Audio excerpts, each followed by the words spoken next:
আমার মন মানে না শহরে, ইট পাথরের নগরে, তাই তো আইলাম সাগরে।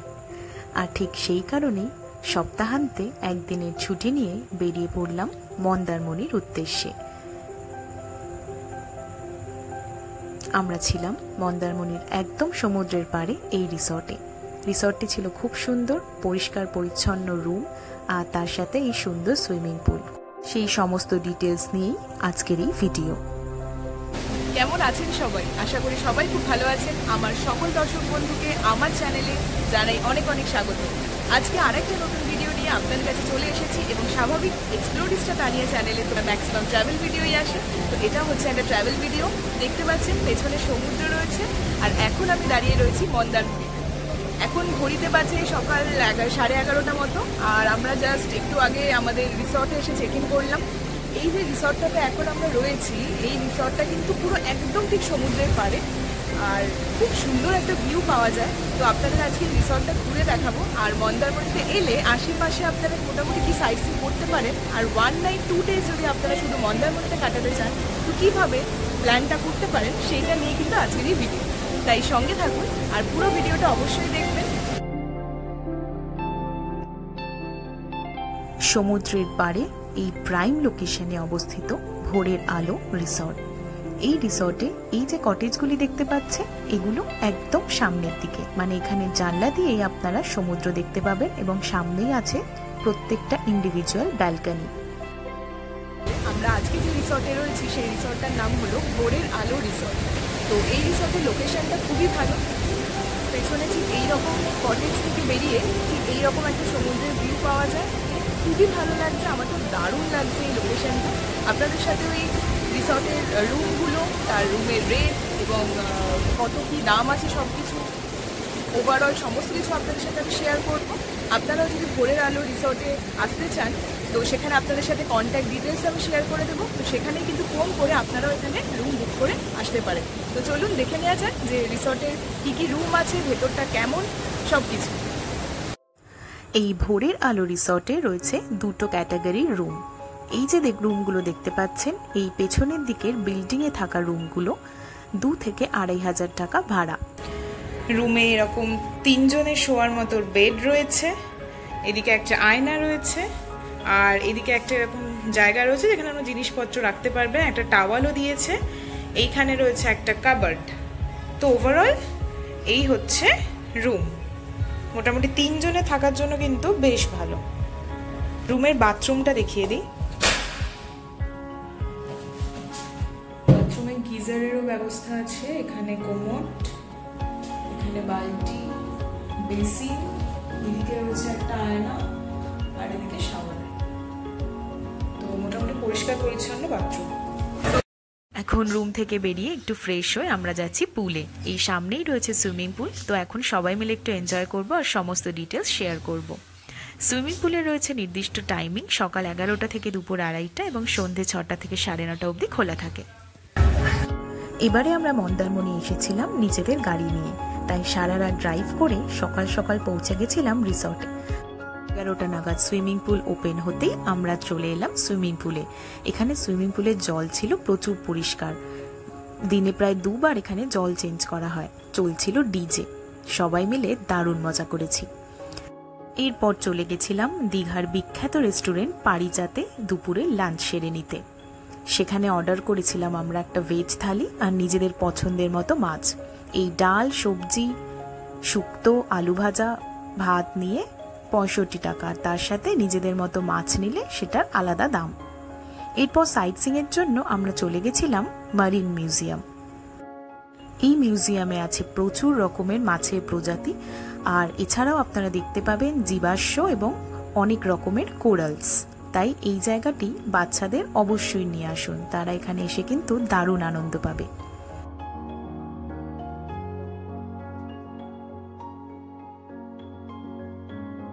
এই মিউজিয়াম দেখার পরে আমরা চলে গেছিলাম আমাদের পরবর্তী সাইট সিইং তালসারি। এখান থেকেই উপভোগ করেছিলাম একটি দারুণ সূর্যাস্ত।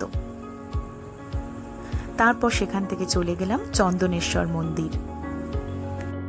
এই চন্দনেশ্বর মন্দিরের আসল অবস্থান কিন্তু দীঘাতে নয়, এটি উড়িষ্যাতে অবস্থিত, যেটা দীঘা থেকে মাত্র কয়েক কিলোমিটারের মধ্যেই। এই মন্দিরের পূজিত ভগবান হলেন ভগবান শিব। দীঘার সাইট সিইং এর মধ্যে এই মন্দির কিন্তু একটি অন্যতম প্রদর্শন, তাই দীঘা বেড়াতে এলে এই মন্দিরের দর্শন কিন্তু অবশ্যই একবার করবেন। এই সাইট সিইং করতে আমাদের সন্ধে হয়ে যায় এবং এখান থেকে আমরা চলে যাই আবার আমাদের রিসর্ট ভোরের আলোতে।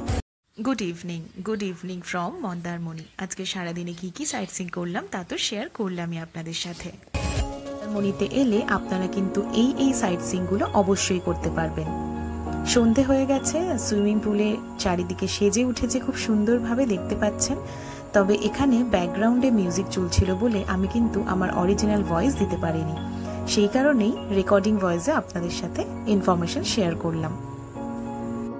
এই সুইমিং পুল যেহেতু সকাল 11টা থেকে 2:30 এবং সন্ধেবেলা 6টা থেকে 9:30 অবধি খোলা থাকে, তাই সন্ধেবেলাতে আপনারা কিন্তু এই সময়টা সুইমিং পুলে যতক্ষণ ইচ্ছা থাকতে পারবেন। আর এই রিসর্টটা কিন্তু সন্ধেবেলা দারুণভাবে সেজে ওঠে, তাই অন্য কোথাও আশেপাশে কোথাও সাইট সিইং এ না গিয়ে যদি আপনারা সন্ধেবেলা শুধু এই রিসর্টের মধ্যেই কাটান, তাও কিন্তু আপনাদের দারুণ ভালো লাগবে।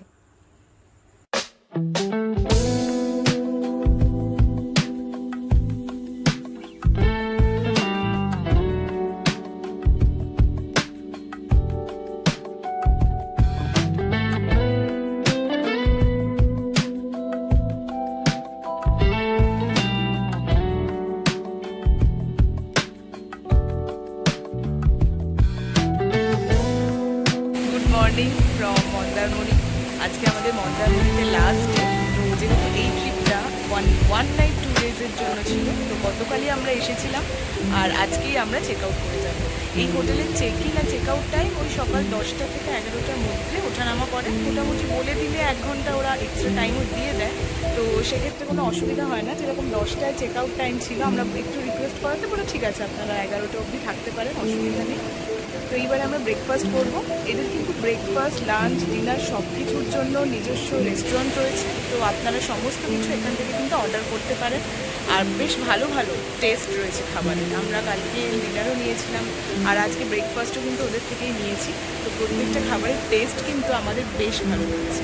আর খাবারের প্রাইসও রিজনেবল, এমন নয় যে এই রেস্টুরেন্ট থেকে নিলে আপনাদের দাম অনেক বেশি পড়বে। খাবার অনুযায়ী দাম কিন্তু বিশাল বেশি কিছু নয়।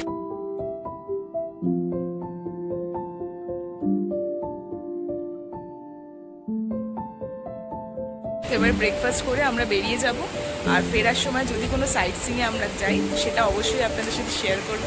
তো সকালে এখান থেকে যে ভিউটা পেয়েছি দারুণ, আপনাদেরও দেখাচ্ছি যে এই কটেজ থেকে সমুদ্রের ভিউটা সকালেও কি দারুণ লাগে।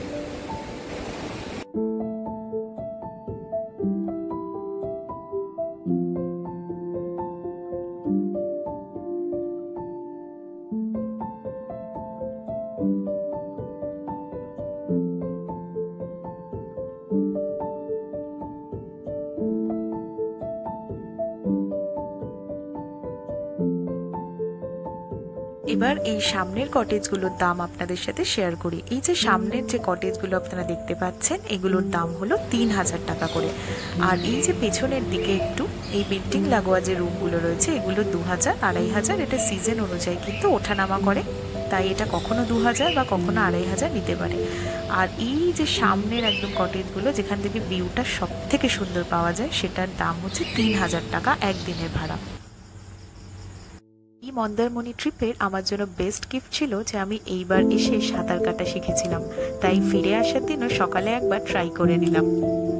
এখন বাজে দুপুর 3:30, আমরা এখন চেক আউট করছি হোটেল থেকে। অ্যাকচুয়ালি এখানে চেক আউট টাইম হচ্ছে সকাল 10টা, সেটাকে একটু বললে ওরা 10:30, 11টা করে দেয়, কিন্তু আমাদের ইচ্ছা ছিল যে আমরা আরও কিছুক্ষণ থাকবো। তো এই যে 10টা থেকে 3টে, 3:30 অবধি এক্সট্রা টাইমটা থাকলাম, এটার জন্য কিন্তু ওরা আমাদের একটা রুমে 1000 টাকা নিয়েছে। তো লাঞ্চ করে এখন আমরা বেরিয়ে যাব। মোটামুটি বাড়ি ফিরতে এখান থেকে তো 5 থেকে 5.5 ঘন্টা লেগে যাবে। পুরো ব্লগটা কেমন লাগলো অবশ্যই জানাবেন। এই রিসর্টটা যদি বুক করতে হয়, স্ক্রিনের ওপরে আমি নাম্বার দিয়ে দেবো, সেইখানে ফোন করে আপনারা কিন্তু এখানে বুক করে নিতে পারেন। এই রিসর্টটা আমি রেকমেন্ড করবো, মন্দারমণিতে আসার জন্য এখানে অবশ্যই আসতে পারেন। রিসর্টকে বিদায় জানিয়ে, মন্দারমণির সমুদ্রকে বিদায় জানিয়ে ফিরে চললাম বাড়ির উদ্দেশ্যে। রাস্তায় এক জায়গায় দাঁড়িয়ে একটু ডাবের জল খেয়ে নিলাম। কারণ গত দুদিন বেশ অনেক কিছু খাওয়া হয়ে গেছিল। এখান থেকে কলকাতা ফিরতে মোটামুটি 5 থেকে 5.5 ঘন্টা লেগে যায় গাড়িতে। এই ভিডিওটা কেমন লাগলো অবশ্যই জানাবেন। আর আপনারা রিসর্ট বুক করতে চাইলে ফোন নাম্বার আপনার সাথে শেয়ার করেছি, সেখানে ফোন করে বুক করে নিতে পারেন। আর কিছু জানার থাকলে কমেন্ট বক্সে অবশ্যই কমেন্ট করবেন। আর ভালো থাকবেন, সুস্থ থাকবেন, ঘুরতে থাকবেন। আর আমার চ্যানেলের ভিডিওগুলো ভালো লাগলে অবশ্যই সাবস্ক্রাইব করবেন।